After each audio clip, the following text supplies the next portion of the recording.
प्रभु जीशु ख्रीष्ट पवित्र और बहुमूल्य नाम निर्मल खरा यूट्यूब चैनल रे आपण समस्त को स्वागत करे।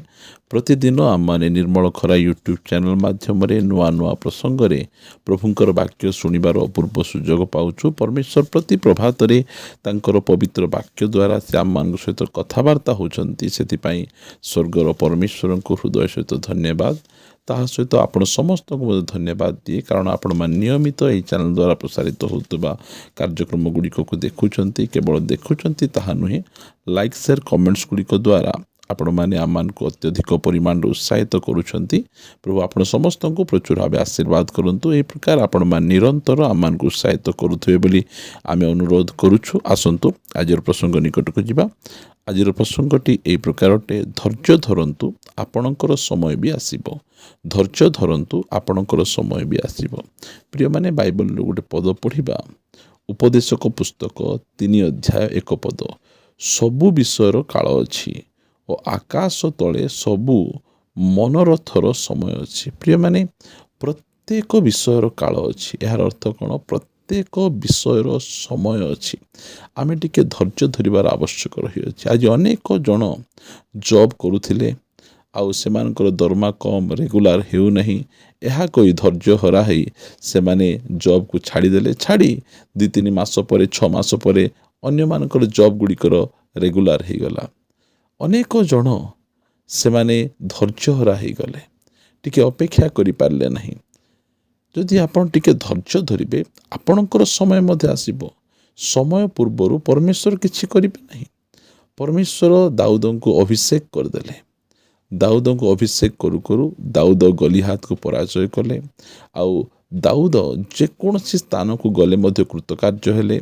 दाऊद सहित 600 लोक रहुथिले, हेले मध्य दाऊद राजा ही पारले नहीं, कारण समय आसी नथिला। जिते समय आसिला से समय दाऊद राजा हेले।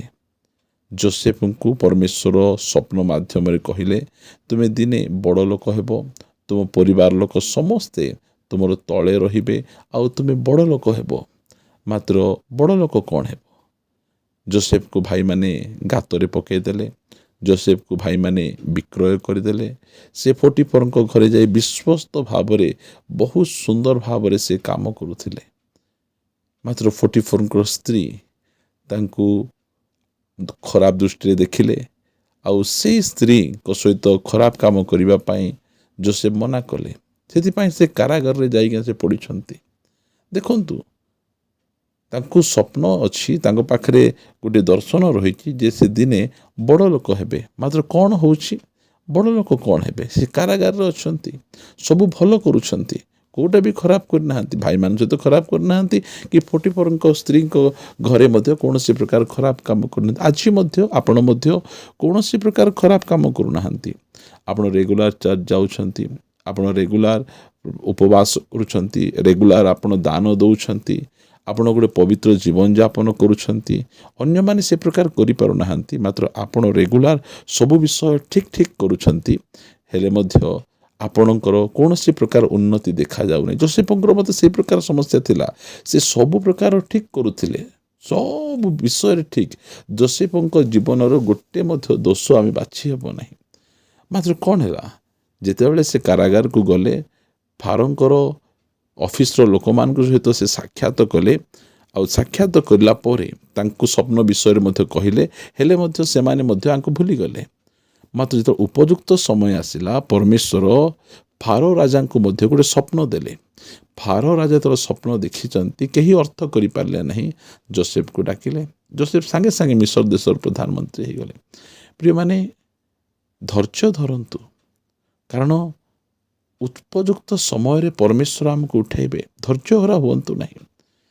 अनेक कहती जे धैर्य गोटे पिता गछ, मात्र सिठी मिठा फल हुए। आज आमर दिन गुड़िक जेते जेते बीती जाउची, आमे से प्रकार धैर्य हरा होचु। आज धैर्य हरा होई परिवार गुड़िक नष्ट हो जाउची, धैर्य हरा होई सेवा कार्य नष्ट हो जाउछंती। आजिकाल रो पुओ झियो माने मध्य से माने टिके धैर्य धरु नाहंती। टिके अपेक्षा करिथान्ते गोटे भल प्रस्ताव आसता ना, निज बुद्धि रे निज ज्ञान रे से माने काम गुड़िक कले, ଆଉ ସେମାନେ ନିଜ ନିଜ ଇଚ୍ଛା ଅନୁସାରେ ସେମାନେ ବିବାହ ହେଇ ଆଜି ସେମାନେ କଷ୍ଟ ପାଉଛନ୍ତି, ଦୁଃଖ ପାଉଛନ୍ତି। ଯଦି ପରମେଶ୍ୱରଙ୍କର ଟିକେ ଆମେ ଅପେକ୍ଷା କରିବା ତାହେଲେ ପରମେଶ୍ୱର ଆମକୁ ଉଚ୍ଚରେ ରଖିବେ ପ୍ରିୟମାନେ। ସେଥିପାଇଁ ଆପଣଙ୍କର ମଧ୍ୟ ସମୟ ଆସିବ, କାରଣ ବାଇବଲ କହେ ଯେ ସବୁ ବିଷୟର କାଳ ଅଛି। ଆକାଶ ତଳେ ସବୁ ମନୋରଥ ବିଷୟର ଗୋଟେ ସମୟ ପରମେଶ୍ୱର ରଖିଅଛନ୍ତି। ଆଉ ସେ ସମୟକୁ ଯଦି ଆମେ ଅପେକ୍ଷା କରିବା ତାହେଲେ ଭଲ ହେବ। 3 ଅଧ୍ୟାୟର 4 ପଦ, ରୋଦନ କରିବାର ସମୟ ଓ ହାସ୍ୟ କରିବାର ସମୟ, ବିଳାପ କରିବାର ସମୟ ଆଉ ନୃତ୍ୟ କରିବାର ସମୟ।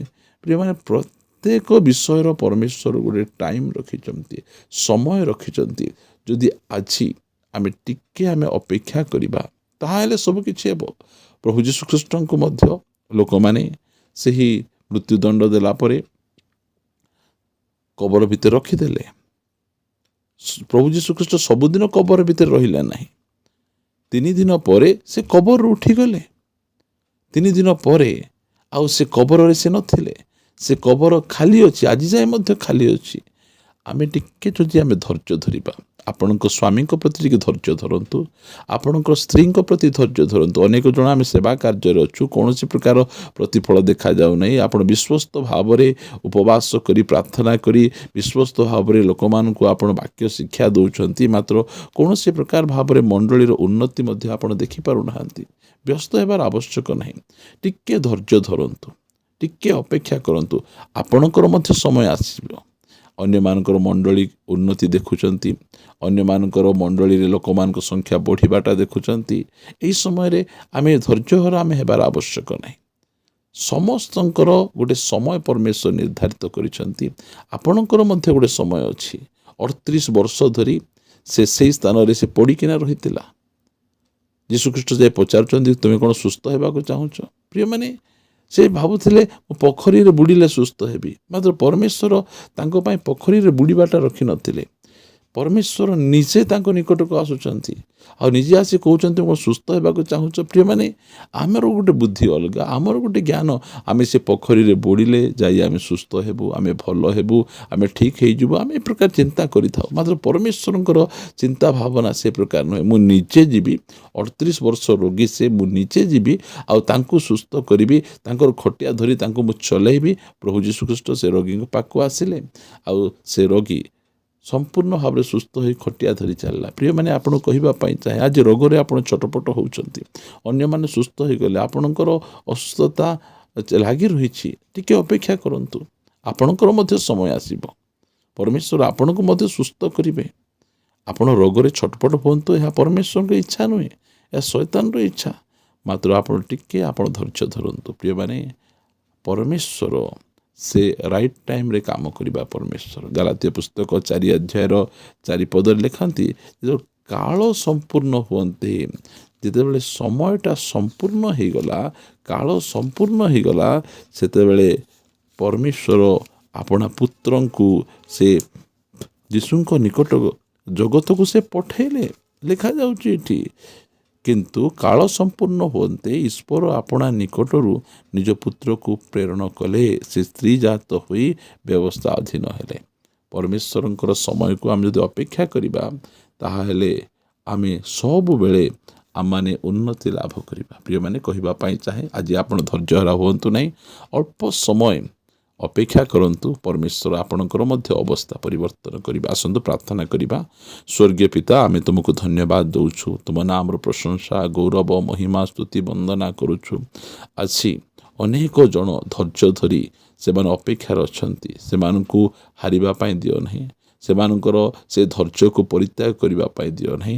ଧୈର୍ଯ୍ୟ ଧରି ସେମାନେ ଅପେକ୍ଷାରେ ରହିବେ, ଦୟାକରି ତୁମେ ଅନୁଗ୍ରହ କର। ଅଧୈର୍ଯ୍ୟର ବିଷୟଗୁଡ଼ିକକୁ ମୁଁ ଯୀଶୁଙ୍କ ନାମରେ ଦୂର କରୁଛି। ତୁମେ ତାଙ୍କ ଜୀବନରେ କାମ କର, ସେମାନେ ସମ୍ପୂର୍ଣ୍ଣ ଭାବରେ ଧୈର୍ଯ୍ୟରେ ପରିପୂର୍ଣ୍ଣ ହୋଇ ତୁମଠାରେ ଲାଗି ରହିପାରିବେ ସାହାଯ୍ୟ କର। ରୋଗରୁ ତୁମେ ମୁକ୍ତ କର, ବାହାଘର ଗୁଡ଼ିକ କରିଦିଅ, ଚାକିରି ଗୁଡ଼ିକ ତୁମେ ପ୍ରଦାନ କର, ଚାକିରି ଗୁଡ଼ିକ ରେଗୁଲାର କର, ମିନିଷ୍ଟ୍ରିକୁ ତୁମେ ସକ୍ସେସଫୁଲ୍ କର, ଆଉ ପାରିବାରିକ ଅଶାନ୍ତି ଗୁଡ଼ିକ ତୁମେ ଦୂର କରି ତୁମେ ଗୌରବ ପାଅ। ପ୍ରଭୁ, ପ୍ରାର୍ଥନା ଶୁଣିଛ, ଧନ୍ୟବାଦ। ପ୍ରାର୍ଥନା ପ୍ରିୟ ପ୍ରଭୁ ଯୀଶୁ ନାମରେ ମାଗୁଅଛି, ଆମେନ୍, ଆମେନ୍। ପ୍ରେଜ୍ ଦ ଲର୍ଡ। ପ୍ରଭୁ ଆପଣ ସମସ୍ତଙ୍କୁ ପ୍ରଚୁର ଭାବେ ଆଶୀର୍ବାଦ କରନ୍ତୁ। ପ୍ରଭୁ ଅନୁଗ୍ରହ କଲେ ଆସନ୍ତା ଅଧ୍ୟାୟରେ ଆଉ ଗୋଟେ ନୂଆ ପ୍ରସଙ୍ଗରେ ପରସ୍ପର ସହିତ ସାକ୍ଷାତ କରିବା ରହିବା। ସମସ୍ତଙ୍କୁ ନମସ୍କାର। Praise the Lord. God bless you.